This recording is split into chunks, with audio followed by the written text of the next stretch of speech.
Hello, जय हिंद सभी को। स्वागत है आप सभी का पुनः एक न्यू वीडियो में, जो कि डिप्लोमा स्पेशल एजुकेशन एचआई, यानी कि जो डीएड स्पेशल एजुकेशन एचआई का एग्ज़ाम है। और ये 7 फरवरी 2022 का एग्ज़ाम है, जो कि अलियावर जंग national institute of speech and hearing disabilities द्वारा लिया जा रहा है। और इसमें जो बैच एग्ज़ाम दे रहे हैं या जो दे चुके हैं, जो रेगुलर बैच हैं 2020-22, एंड जो सप्लीमेंट्री हैं 2017-19, 18-20 एंड 19-21, तो ये सभी स्टूडेंट्स ने एग्ज़ाम दिया होगा। और 2 घंटे का एग्ज़ाम था, ड्यूरेशन 2 आवर्स, एंड टाइमिंग जो थी 11 बजे से 1 बजे तक। इसी पेपर का हम जो आंसर की जानेंगे कि आखिर जो क्वेश्चन पेपर में आपके प्रश्न आए हुए थे, इससे संबंधित हम देखते हैं कि कौन सा सही है। लगभग सभी सही होंगे, लेकिन फिर भी एक संभावित है। तो चलिए देखते हैं हम आखिर कौन कौन से सही हैं। जो कि जिसमें हमारा सबसे पहला क्वेश्चन है कि मल्टीपल चॉइस क्वेश्चंस हैं। इसमें 3 पार्ट्स हैं, मल्टीपल चॉइस क्वेश्चंस, एंड एक है हमारा स्टेट ट्रू और फॉल्स, एंड एक है फिल इन द ब्लैंक्स। तो सबसे पहले हम बात करते हैं जो मल्टीपल चॉइस क्वेश्चंस हैं, उनसे रिलेटेड हम बात करेंगे। सबसे पहले जो कि पहला क्वेश्चन है कि आईसीएफ स्टैंड फॉर। आप जानते हैं कि आईसीएफ, जो कि कई बार वीडियो में बताया जा चुका है, इसका फुल फॉर्म होता है international classification of functioning. International classification of functioning. अब इसमें एक चीज़ और दे दिया है, इसमें आपका सारा दुख ही दुख है। लेकिन जो सही जवाब है वो है option B is the correct answer, international classification of functioning disability and health. क्योंकि जो आईसीएफ है ये इसी के रिगार्डिंग बात करता है, फंक्शनिंग के रिगार्डिंग बात करता है। तो आई होप आप लगा करके आए होंगे। इसके अलावा देखते हैं क्वेश्चन नंबर 2 कि birth to 6 year of age is critical for, यानी कि जो जन्म से 6 वर्ष तक क्या क्या रिलेट करता है इससे, इस उम्र तक।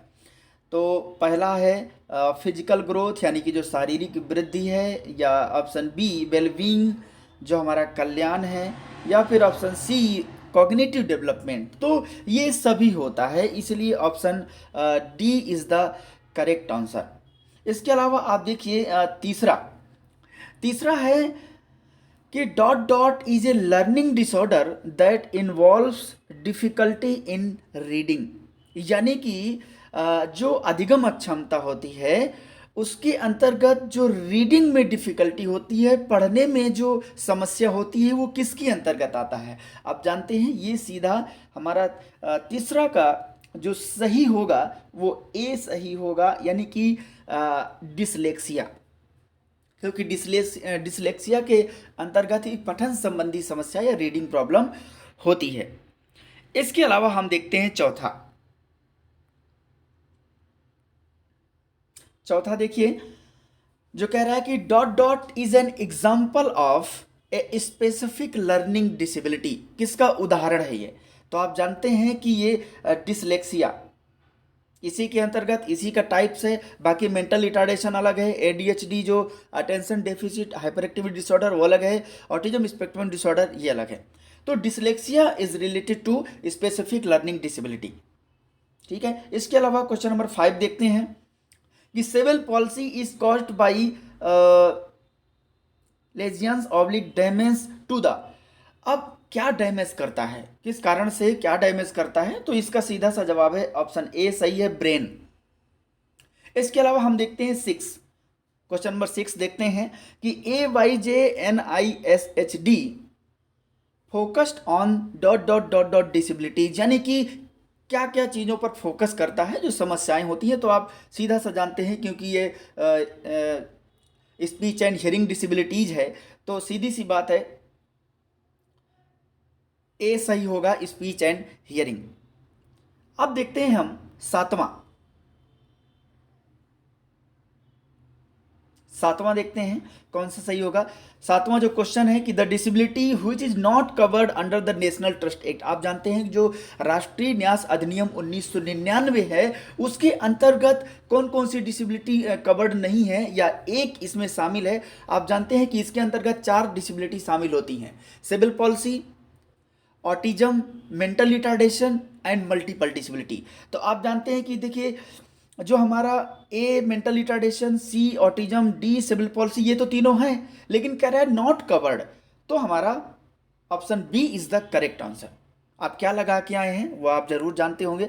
इसके अलावा देखते हैं क्वेश्चन नंबर 8 कि एस्फिक्सिया इज एसोसिएटेड विद, ये किससे रिलेटेड है। तो ये जो हमारा क्वेश्चन नंबर 8वां है ये हमारा रिलेट करता है ऑप्शन बी यानी कि सिविल पॉलिसी से। अब देखिए क्वेश्चन नंबर 9 देखिए क्या कहता है कि medical classification of intellectual disability is based on. आप जानते हैं कि जो हमारा आईक्यू है वो साइकोलॉजिकल पर बेस्ड है, और जो हमारा सी है करेंट परफॉर्मेंस लेवल वो एकेडमिक से रिलेटेड है, और जो हमारा मेडिकल है वो हमारा option B is the correct answer, causes यानी कि कारणों से संबंधित है, इसलिए option B is the correct answer. इसके अलावा देखते हैं 10 क्वेश्चन नंबर 10 देखिए क्या कहता है कि the full form of UNDP. ये तो एक बार और आ चुका है, इस बार भी देख लेते हैं।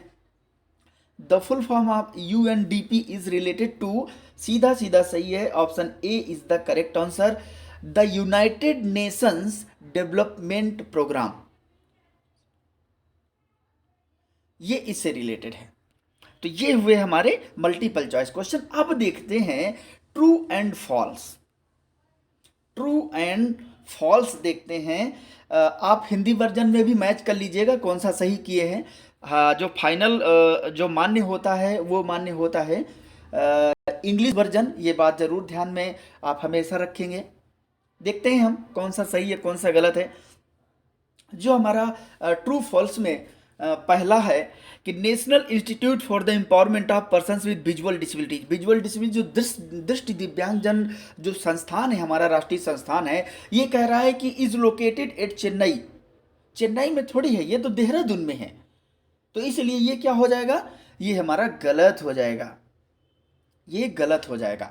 अब देखिए दूसरा देखते हैं, कहता है कि 90 dBHL जो 90 डेसिबल जो हियरिंग लेवल होता है is classified as moderate hearing loss.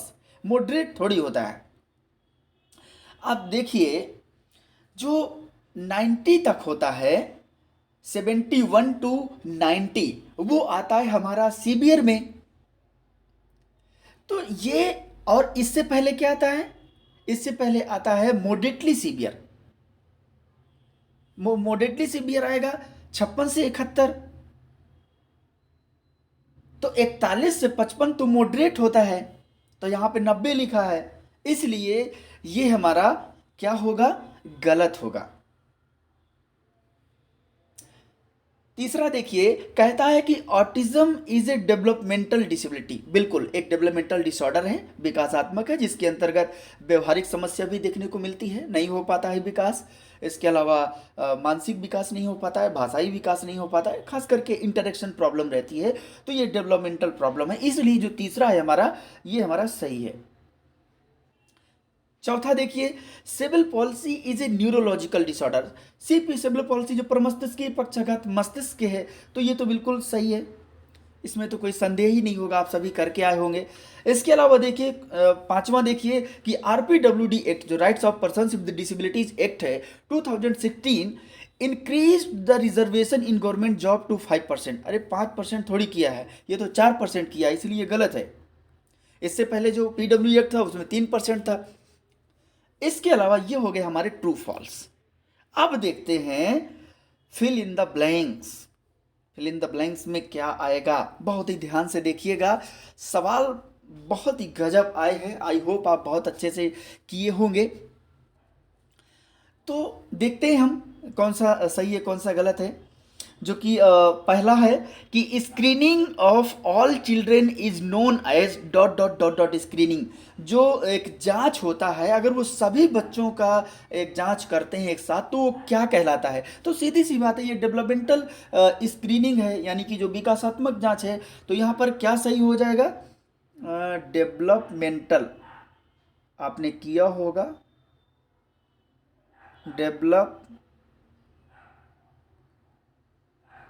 Developmental और आगे स्क्रीनिंग जोड़ लीजिएगा, तो ये विकासात्मक जांच हो जाएगा। यानी कि पहला का हमारा क्या सही होगा? Developmental screening. इसके अलावा अब देखते हैं हम दूसरा का क्या होगा? दूसरा देखते हैं।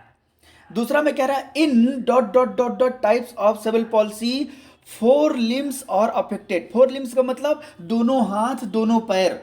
तो ये होता किसके अंतर्गत है, ये हमें जानना बहुत जरूरी है। तो इसका अगर आप वीडियो देखे होंगे, पढ़े होंगे, तो आपको एक मिला होगा जिसे हम क्या कहते हैं? क्वाड्रीप्लेजिया। क्वाड्रीप्लेजिया इसको बोलते हैं, क्वाड्रीप्लेजिया।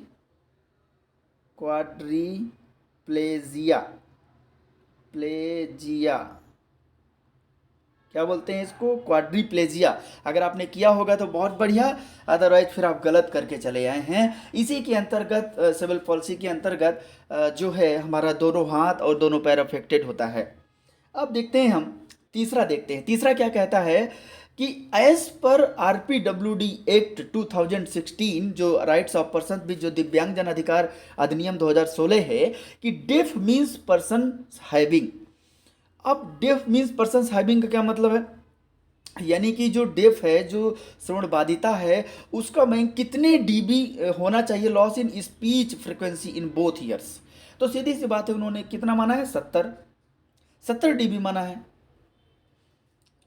इसके अलावा हम देखते हैं अब क्या देखें? चौथा क्या कहता है कि near sightedness is also called. Near sighted जो होता है ना,